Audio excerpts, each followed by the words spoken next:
Well, we got Carlos here, man, from Shadow Factory. We've been working together, some VR stuff. You're another content creator and marketer, so it's great. So you saw the post about our new venture, and you're doing some e-commerce. So yeah, we're beginning with some e-commerce. I mean, like the world right now is like there's so many options to choose from, and there's like a lot of literature and a lot of testimonial about it, but that still leaves a lot of room to actually feel and see what best fit would be. I mean, like going back to what we wanted to do was like we wanted to create like a brand that sort of stood out by itself. Yeah. And doing so, when we looked at certain platforms, we didn't necessarily give consideration to FBA. Yeah. Why is that? It's I guess basically it's like the impression that it had with us, but I might be misreading. It's like if you put out your product on Amazon, it sort of becomes part of the Amazon entity. So whereas you want to create like if it sort of takes away. I mean, like definitely in terms of like getting traffic and getting sales and getting shoppers, Amazon's really the thing. But when it comes to like crafting your own identity that sticks out, building a brand, and having that presence that you're going to develop anyway in your marketing, we didn't really consider Amazon because I mean, like it might be overshadowed by what it is. So my answer is I think Amazon is great to build a brand. So you can register your own brand on Amazon so nobody else can sell it unless you approve. And you can still have your own website, Shopify, you can still sell on eBay, you can still sell anywhere. And because all those customers are already on Amazon, you can build your brand faster and leverage that to grow your offline third-party channels. So what we're trying to do is build on FBA first, and then we're going to go to other channels after. What would be the prime benefit of starting off with FBA? The benefit is they have all the customers already. Okay. And you can get that customer, well, first money, and two, feedback.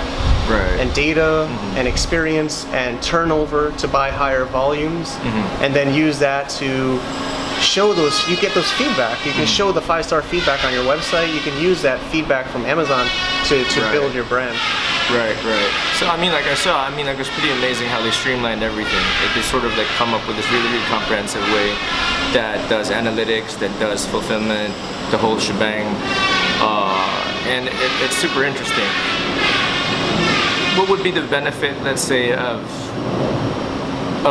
going beyond that? If you started with FBA, there might be a comfort level already there. Yeah, I think the reason to go off FBA is so many people are losing sleep if they get cut off FBA. A lot of people get their accounts shut down. Okay. You don't really know your customer. You don't get the email address of the customer. Right. Amazon keeps all that data. Yeah. So you want to diversify, just like an investor invests in different stocks. You want to diversify your channels when you're big enough so that you can grow your spread. You're not dependent on one channel. So the idea is you start on one channel first because it's easier and you can get traction, and then later as you grow, you can go multi-channel to diversify your sales and not be as open to risk on other channels, not just one channel, especially FBA. You know, Jeff Bezos, that CEO, a lot of people are afraid that they might change the rules, they might change something later, so a lot of people are diversifying. Yeah, and it's a monster right now. Amazon's really that thing, and you're not really sure if you want to be feeding that monster and if it'll benefit you or them more than you.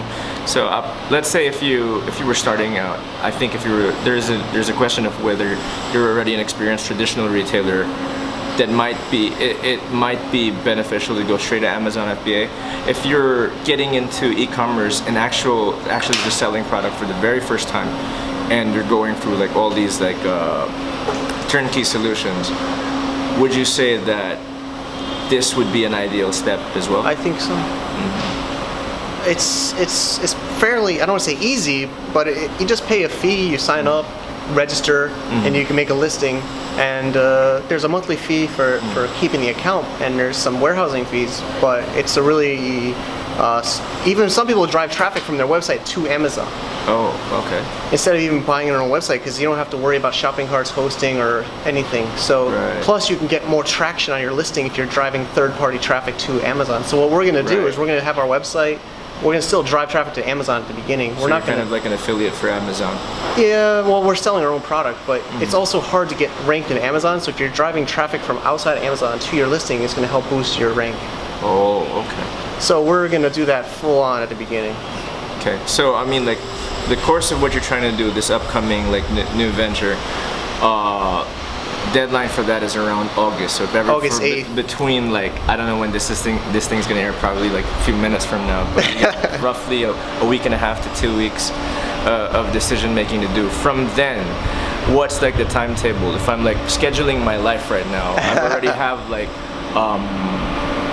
a set out plan. I'm definitely gonna go into some degree of time resources devoted to doing e-commerce.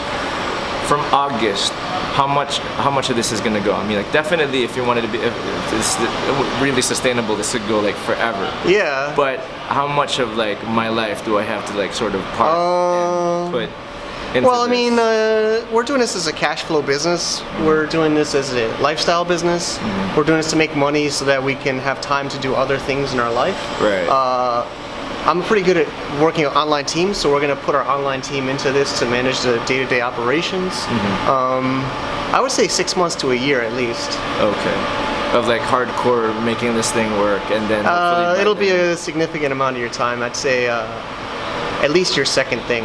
Right, right.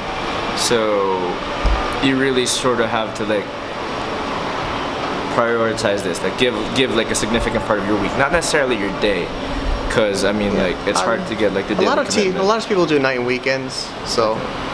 All right, yeah. I think we got like yeah, it's been a great, man. I'll put this on the YouTube right away. Awesome, awesome. Great talk, great talk. Great, man. Cheers. Thank you. Summarizing what we just talked about with Carlos, I would totally leverage Amazon to start. I mentioned I started eBay business, e-commerce business, I call eBay even, 2004. I totally leveraged eBay at the beginning, but I always had my own website, my own brand for New York Bar Store, my bar products.